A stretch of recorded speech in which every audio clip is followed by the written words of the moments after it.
la gloria. Abrimos nuestra Biblia en el libro de Lucas, capítulo 12, verso número 22.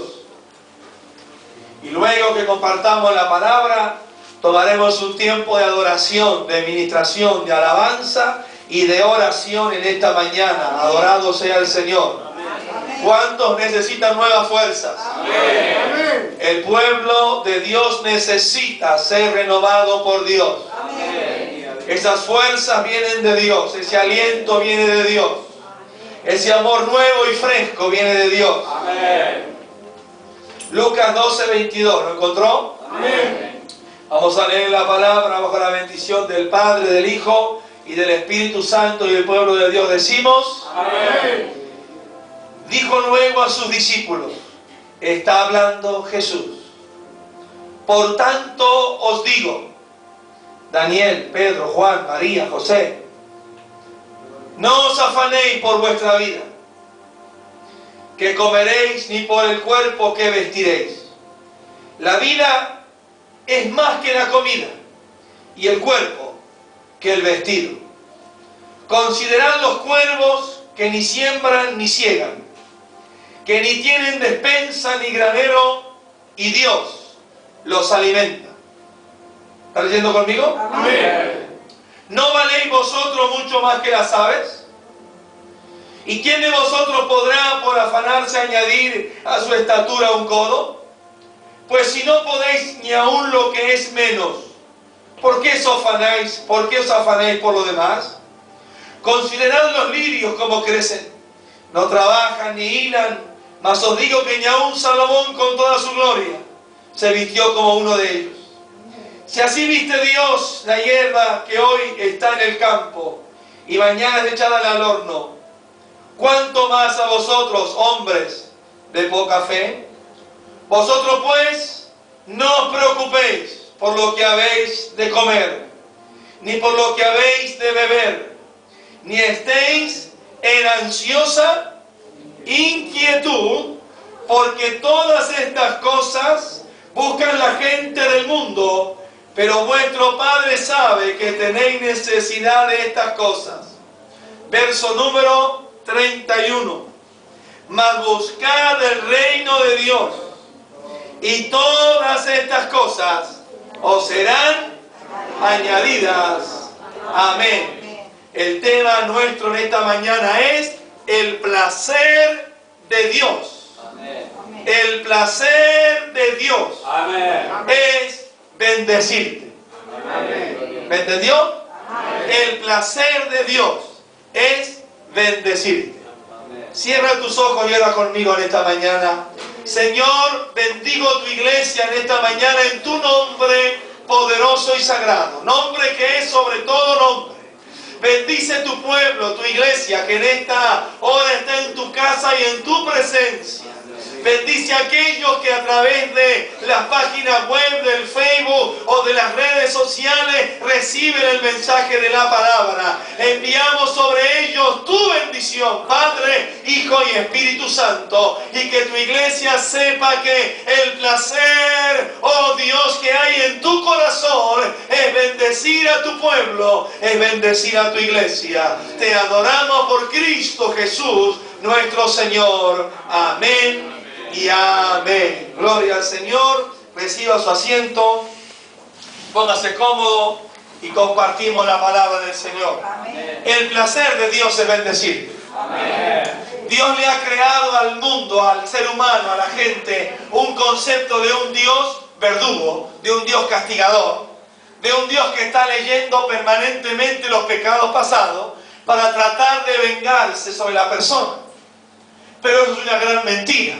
Aunque Dios nunca tendrá por inocente al culpable, el placer de Dios es bendecir. Amén. El placer de Dios es bendecir. Amén. La primer bendición, el primer placer que Dios siente en bendecirte es cuando nos perdona.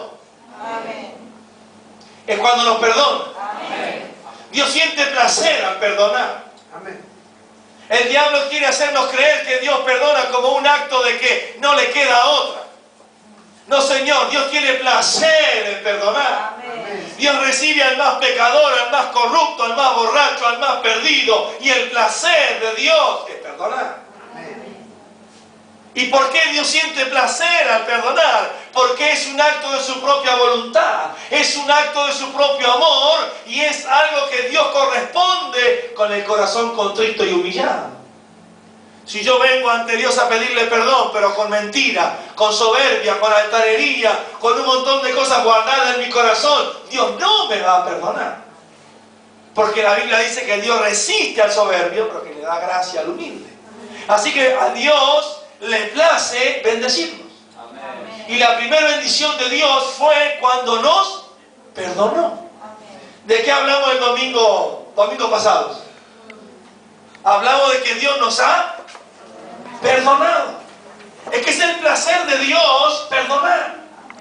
Es el placer de Dios bendecir. Y no vamos a crear la imagen de un Dios bonachón que solamente bendice.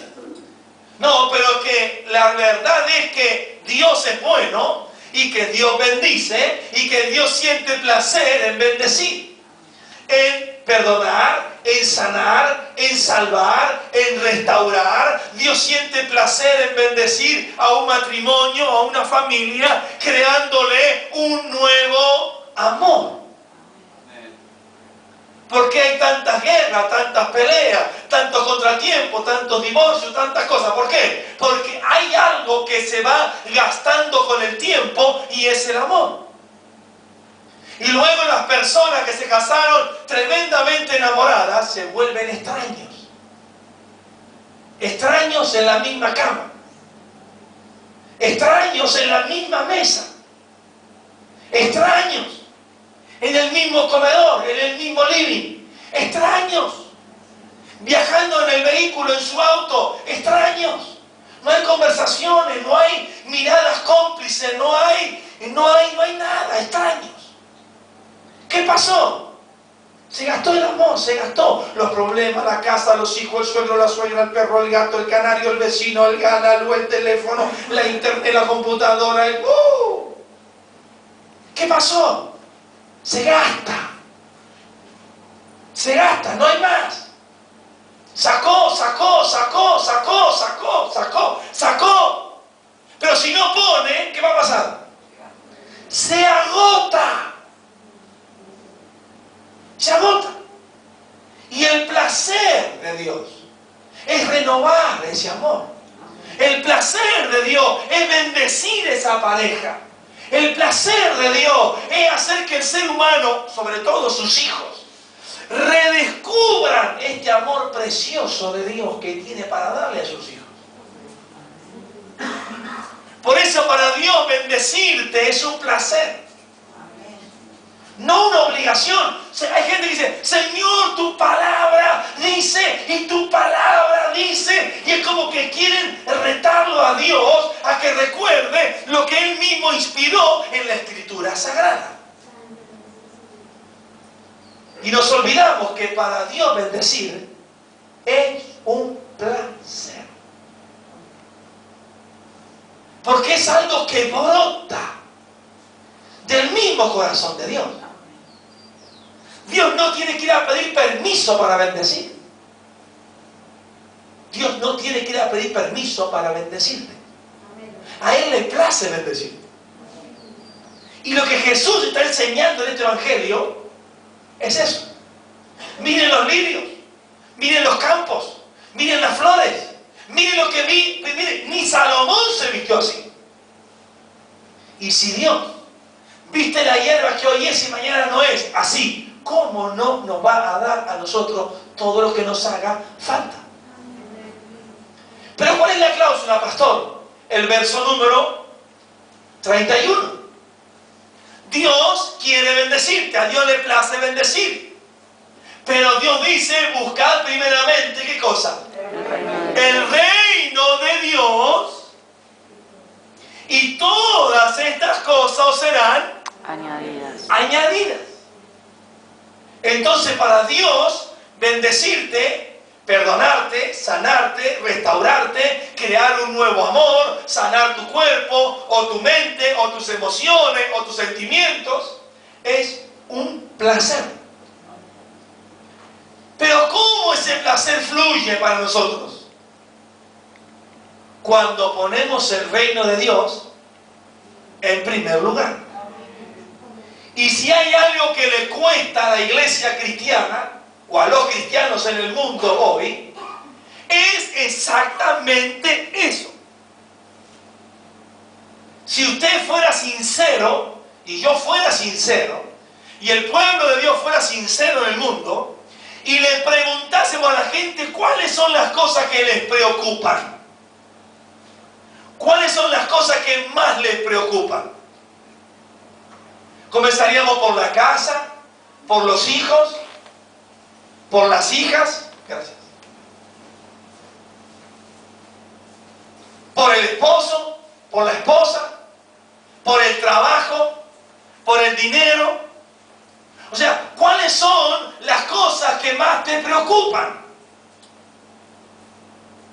Y esas, mi casa, mi familia, mi trabajo, mi sueldo, en fin, los chicos en la escuela, en la facultad.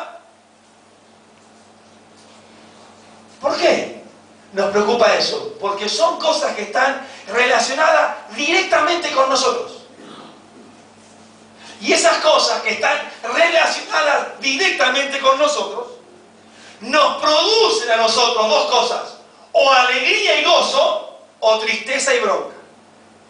¿Por qué? Porque de acuerdo a cómo nos salen las cosas, nos sentimos, ¿sí o no? Amén. ¿Qué dice Jesús? Enseñándonos de que a Dios le place bendecirnos. Dice, poned primero el reino de Dios. ¿Qué es el reino de Dios? Bueno, Jesús dijo, he aquí el reino de Dios entre vosotros. ¿De quién hablaba él? De él mismo. De él mismo. Cuando el discípulo le dijo, muéstranos al Padre y nos basta. ¿Qué dijo Jesús? Chacho, el que me ha visto a mí, ha visto al Padre. ¿No crees esto? Me imagino al discípulo que le diga, sí, yo creo, pero si lo pudiera ver al Padre, mejor.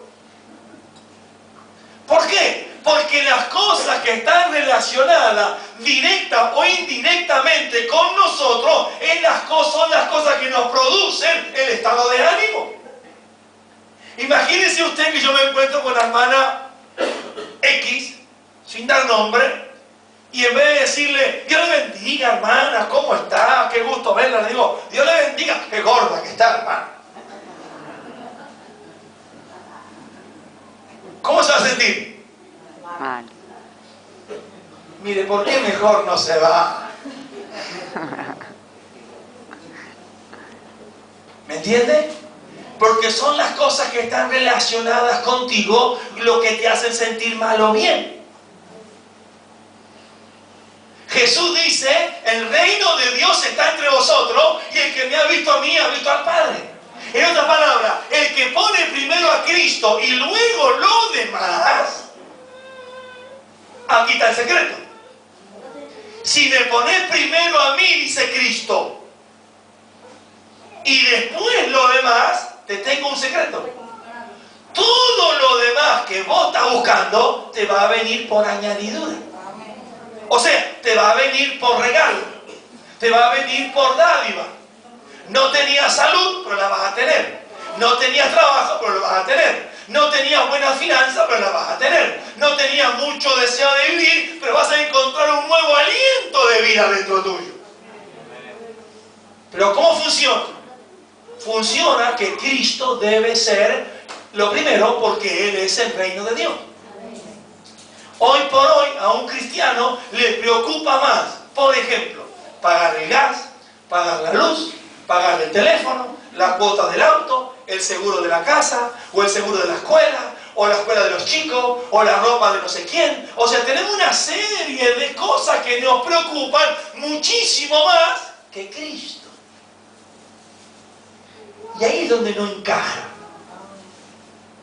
Ahí es como que lo tenemos a Cristo sentado en la vereda de la casa Y nosotros estamos dentro de la casa, tratando de reorganizar la casa. Y nos damos cuenta que por más que la pensamos de 1000 maneras, no la podemos reorganizar. Lo que Cristo quiere es entrar en tu corazón, en el mío, en tu casa, en la mía, en tu mente, en la mía, en tus finanzas, en la mía, en tus proyectos, en los míos. Y es decirte, yo tengo que ser el primero, y cuando yo sea lo primero, lo que te preocupe, yo, mi rey. Y entonces, en vez de preocuparte el gas, la luz, los impuestos, la casa, el teléfono, el auto, la escuela, que te preocupen las almas que se pierden, que se van al infierno por la eternidad. ¿A quién le importa eso? Que te preocupes, te conmuevas cuando pasas por un hospital, una clínica, un sanatorio, un geriátrico, un hogar de niños, un hogar de ancianos, te conmuevas. Y digas, Padre, ten misericordia de esta gente que sufre aquí adentro. Esas son las cosas de poner primero el reino de Dios. Las almas que se pierden, que se van a la eternidad, sin salvación, sin vida eterna, sin perdón de pecados. Gente que está tirada, postrada, olvidada, sin ningún tipo de recurso.